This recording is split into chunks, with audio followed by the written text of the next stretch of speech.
आज के सेक्सप्लेनर में आपका स्वागत है। जरा सोचिए, जब हम जीनियस या अत्यधिक बुद्धिमान व्यक्ति के बारे में सोचते हैं तो दिमाग में क्या छवि आती है। कोई ऐसा इंसान जो लगातार बोल रहा हो, भारी भरकम शब्दों का इस्तेमाल कर रहा हो और हर बातचीत में यह साबित करने की कोशिश कर रहा हो कि वो कितना चतुर है, राइट? लेकिन आज हम जिन मनोवैज्ञानिक तथ्यों को डिकोड करने जा रहे हैं वो एक बहुत ही हैरान करने वाली सच्चाई को उजागर करते हैं।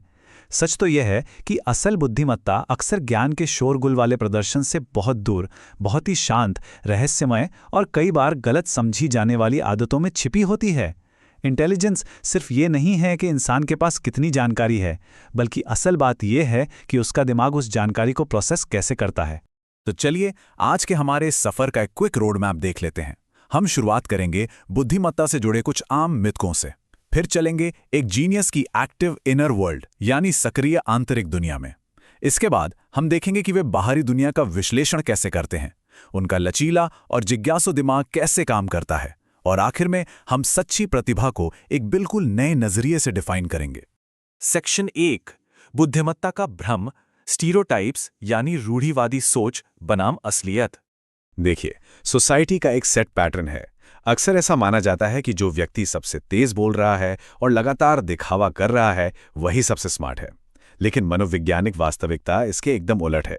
ये काफी दिलचस्प है कि एक बेहद इंटेलिजेंट इंसान किसी भी बहस के बीच बिल्कुल चुप रह सकता है, और ऐसा इसलिए नहीं कि उसके पास कहने को कुछ नहीं है, बल्कि इसलिए क्योंकि बोलने से पहले उसका दिमाग हर एक दृष्टिकोण, हर एक एंगल का बहुत गहराई से विश्लेषण कर रहा होता है। वो शोर नहीं मचाते, वो बस ऑब्जर्व करते हैं। अब बढ़ते हैं सेक्शन 2 की तरफ, सक्रिय आंतरिक दुनिया या कहें वो एक्टिव इनर वर्ल्ड, जहां से असली प्रतिभा की शुरुआत होती है। अब अगर कोई बहुत ज्यादा समय अकेले बिता रहा है या अक्सर देर रात तक जाग रहा है, तो बाहर से देखने पर वो इंसान थोड़ा असामाजिक लग सकता है ना? ऐसा लगता है जैसे कोई जानबूझकर दुनिया से कट रहा हो। लेकिन एक हाई आईक्यू वाले व्यक्ति के लिए ये कोई अकेलापन नहीं है, ये उनके लिए मेंटल फ्रीडम है। जब दिन भर के लगातार होने वाले इंटरैक्शंस और सामाजिक शोरगुल से उन्हें ब्रेक मिलता है, तब जाकर उनका दिमाग बिना किसी प्रेशर के गहरे सवालों के बीच आज़ादी से भटक पाता है। और हाँ, आपने शायद नोटिस किया हो कि ऐसे लोग अक्सर खुद से बात करते हैं या बड़बड़ाते हैं। हमें लगता है कि शायद उनका ध्यान भटक गया है, लेकिन असल में ऐसा नहीं है। मनोविज्ञान में इसे वर्बल वर्किंग मेमोरी का सपोर्ट लेना कहते हैं। जब दिमाग में दर्जनों जटिल विचार और अमूर्त थॉट्स एक साथ चल रहे हों, तो उन्हें जोर से बोलने से उन उलझे हुए विचारों को एक सीक्वेंस, एक ठोस स्ट्रक्चर मिलता है। तो बेसिकली खुद से बात करना भटकाव नहीं है, ये कॉम्प्लेक्स प्रॉब्लम्स को सुलझाने का एक बेहद अहम तरीका है। यही वजह है कि उनकी ये सक्रिय आंतरिक दुनिया देर रात में अपने चरम पर होती है। दिन के समय की अनगिनत सूचनाएं और दबाव एक विश्लेषणात्मक दिमाग की एकाग्रता को रोक देते हैं, लेकिन रात का वो गहरा सन्नाटा, वो उनके लिए एक मेंटल लेबोरेटरी, एक प्रयोगशाला बन जाता है। जब दुनिया की आवाजें और दिन का शोर बंद हो जाता है, तब उन्हें वो स्पष्टता मिलती है जो गहरे चिंतन और क्रिएटिव आइडियाज को पनपने के लिए चाहिए होती है। सेक्शन 3, बाहरी दुनिया का विश्लेषण, शांत पर्यवेक्षक यानी द साइलेंट ऑब्जर्वर। अगर आप ध्यान दें तो पाएंगे कि एक अत्यधिक बुद्धिमान व्यक्ति किसी भी सोशल सेटिंग में बिल्कुल अलग तरह से बिहेव करता है। जहां एक औसत व्यक्ति जल्दी से अपनी बात कहने के फोकस में रहता है, वहीं एक इंटेलिजेंट माइंड मौन अवलोकन को प्रायोरिटी देता है। उनके लिए बातचीत सिर्फ शब्दों का लेन देन नहीं है, ये इमोशनल सिग्नल्स का एक पूरा ताना बाना है। कमरे में असली प्रभाव किसके पास है, लोगों के बीच क्या अनकहा तनाव चल रहा है, ये सब भांप लेना उनकी हाई सोशल अवेयरनेस का एक बहुत ही शानदार उदाहरण है। उनका विश्लेषणात्मक दिमाग एक तरह से एडवांस्ड पैटर्न रिकॉग्निशन इंजन की तरह काम करता है। वो छोटी छोटी डिटेल्स जिन्हें आमतौर पर लोग इग्नोर कर देते हैं, जैसे किसी के बात करने की टोन में हल्का सा बदलाव, उनकी बातों में कोई छोटी सी गड़बड़ी या फिर उनकी अनकही बॉडी लैंग्वेज, ये सब वो तुरंत कैच कर लेते हैं। हालांकि हर सिचुएशन को इतनी गहराई से एनालाइज करना, सच कहूं तो उनके लिए कभी-कभी मेंटली काफी थका देने वाला भी हो सकता है। और इसी एडवांस पैटर्न रिकग्निशन का असर उनके सेंस ऑफ ह्यूमर पे भी दिखता है। अत्यधिक बुद्धिमान लोगों का ह्यूमर सीधे साधे चुटकुलों पर टिका नहीं होता। वो व्यंग्य और अप्रत्याशित मोड़ों को ज्यादा एंजॉय करते हैं। ऐसा इसलिए होता है क्योंकि उनका दिमाग तुरंत ये नोटिस कर लेता है कि कब दो बिल्कुल अलग और अप्रत्याशित विचार एक असामान्य और हैरान करने वाले तरीके से आपस में टकरा रहे हैं।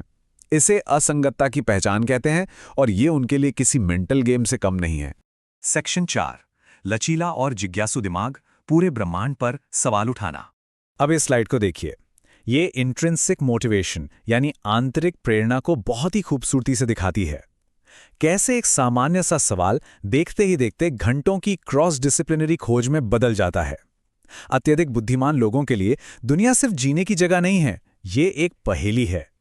मनोविज्ञान के एक साधारण सवाल से शुरू होकर उनका दिमाग कब इवोल्यूशनरी बिहेवियर और फिर मानव विज्ञान की गहराइयों तक पहुंच जाता है, उन्हें खुद भी पता नहीं चलता। और ज्ञान की ये भूख स्वाभाविक होती है। लेकिन इतनी डीप एक्सप्लोरेशन के लिए एक बहुत बड़ी खूबी चाहिए, और वो है इंटेलेक्चुअल ह्यूमिलिटी यानी बौद्धिक विनम्रता। पूरे कॉन्फिडेंस के साथ ये कहना कि मुझे नहीं पता, असल में एक बहुत बड़ा कॉग्निटिव एडवांटेज है। मनोविज्ञान में इसे मेटाकॉग्निशन कहा जाता है। अपनी ही सोच के बारे में सोच पाना और अपने ज्ञान की लिमिट्स को एक्सेप्ट करना। अज्ञानता को मानना कोई कमजोरी नहीं है, बल्कि ये इस बात का संकेत है कि वो इंसान हमेशा कुछ नया सीखने के लिए तैयार है। और सबसे क्रूशियल पॉइंट ये है कि हाईली इंटेलिजेंट लोग अपने ईगो को अपनी राय के साथ बांध कर नहीं रखते। उनके लिए उनकी राय या मान्यताएं बस एक वर्किंग थ्योरी हैं। जैसे ही उनके सामने कोई नया ठोस प्रमाण आता है, वो तुरंत अपनी सोच और वास्तविकता के नक्शे को अपडेट कर लेते हैं। इसे संज्ञानात्मक लचीलापन कहते हैं। नई और बेहतर जानकारी मिलने पर अपनी पुरानी सोच को बदलने में उन्हें बिल्कुल भी झिझक नहीं होती। यही वजह है कि उनके दिमाग में अक्सर ऐसे सवाल चलते हैं, समाज अपनी गलतियां बार बार क्यों दोहराते हैं। इस तरह के गहरे अस्तित्ववादी सवालों पर रुकने से पता चलता है कि उनका दिमाग रोजमर्रा की सतही घटनाओं से संतुष्ट नहीं है। वो बस ये नहीं जानना चाहते कि क्या हुआ, बल्कि वो इसके पीछे छिपे असली मतलब और उस रूट कॉज को समझने की लगातार कोशिश कर रहे होते हैं। मेरा दिमाग सत्य की खोज करता है, ये सिर्फ एक कोट नहीं है, ये वो आंतरिक पुष्टि है जिस पर उनका पूरा मेंटल फ्रेमवर्क टिका है। उन्हें खुद को सही साबित करने या बहस जीतने में कोई दिलचस्पी नहीं होती। ऐसे समय में जब ज़्यादातर लोग अपने अहंकार के लिए तर्क करते हैं, वहां सिर्फ तथ्यात्मक सटीकता और गहरी समझ को प्राथमिकता देना यकीनन एक असाधारण मानसिक शक्ति है। और फाइनली आ गए हैं हम सेक्शन 5 पर, सच्ची प्रतिभा यानी ट्रू ब्रिलियंस की एक नई परिभाषा। अब तक जिन गुणों को समाज अक्सर नकारात्मक मानता आया है, जैसे कि थोड़ा अजीब व्यवहार करना, चीज़ों को ज़रूरत से ज़्यादा सोचना या फिर सोशली थोड़ा अलग थलग रहना, उन्हें ज़रा एक नए नज़रिए से देखिए। ये कोई कमज़ोरियां नहीं हैं। असल में ये दुनिया को बहुत ही गहरी स्पष्टता के साथ डिकोड करने के बेहद एडवांस्ड साइकोलॉजिकल टूल्स हैं। ये वो मैकेनिज्म हैं जो एक इंसान को उस गहराई तक ले जाते हैं जहां तक ज़्यादातर लोग कभी पहुंच ही नहीं पाते। तो दोस्तों, सच्ची बुद्धिमत्ता कभी भी शोर नहीं मचाती है। वो शांत है, ऑब्जर्वेंट है और लगातार समझ की तलाश में है। इसलिए अगली बार जब आप किसी कमरे में सबसे शांत व्यक्ति को देखें, तो उसे शर्मीला या बोरिंग समझने की भूल ना करें, क्योंकि बहुत मुमकिन है कि उस वक्त उनका दिमाग उन पैटर्न्स और सच्चाइयों को देख रहा हो जिन्हें बाकी सभी ने पूरी तरह से मिस कर दिया है। ये एक ऐसा विचार है जो यकीनन हमारे आसपास के लोगों को देखने का नजरिया हमेशा के लिए बदल सकता है।